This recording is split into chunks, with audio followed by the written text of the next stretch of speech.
Spirou chez les fous aux éditions Dupuis de Jules Hélibon. Alors je voyais pas du tout Jules Hélibon reprendre le personnage de Spirou. Alors c'est une petite pochade, une aventure unique, hein, ils vont pas reprendre les destinées de ce Non. grand personnage.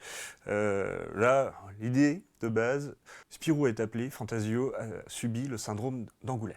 Oui. C'est quoi le syndrome d'Angoulême? C'est comme le syndrome de Jérusalem, mais pour la BD. C'est ça. Le syndrome de Jérusalem, on est choqué par le monde spirituel de Jérusalem, Oui. Et on ne parle plus que de religion de Jérusalem.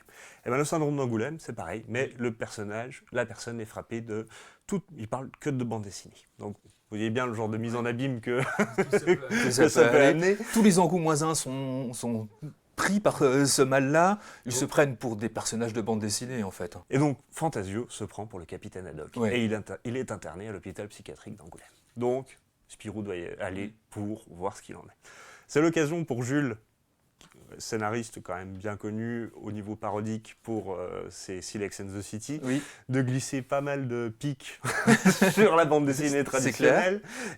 Alors de pics, mais des pics amoureux. Ah oui, parce que c'est des références, c'est des blagues, c'est plein de clins on se d'œil moque gentiment. à la Ouais. franco-belge. Ouais, gentiment, je sais pas. Hein, parce que quand il dit, c'est souvent des hommes qui sont atteints de... la Oui. preuve, voilà. Et donc, voilà, c'est vraiment très drôle. Et puis le dessin de Libon, à la fois ultra incarné, ultra massif, et en même temps très fin par ailleurs. Enfin, moi, j'appelle ça un bouquin très con. Voilà. Oui. Et c'est un très beau compliment dans ma bouche. C'est un peu années 50, je trouve, le dessin c'est de pas Libon. Libon. Moi, je trouve qu'il a un style vraiment à lui. Et j'aurais bien du mal à le caractériser. Si ce n'est que quand je vois du Libon, je me marre instinctivement. Ouais. Ça me fait déjà... voilà, ils ont des tronches de cake. Voilà.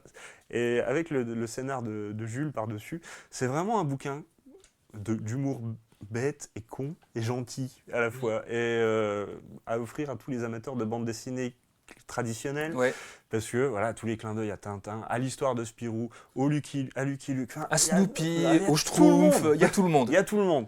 Et il y a toutes les références de la bande dessinée franco-belge dans ce bouquin-là. C'est un bouquin qui se lit très vite, hein, franchement, une demi-heure, mais vous avez le sourire tout le long, vous éclatez de rire 2-3 fois en disant « Oh, il est con !» Voilà. Et donc, moi, ça me... Voilà, le petit bouquin bonbon de fin d'année. Jules Hélibon rend une image bien personnelle à Spirou, avec ce Spirou chez les fous, aux éditions Dupuis. On vous le conseille vraiment.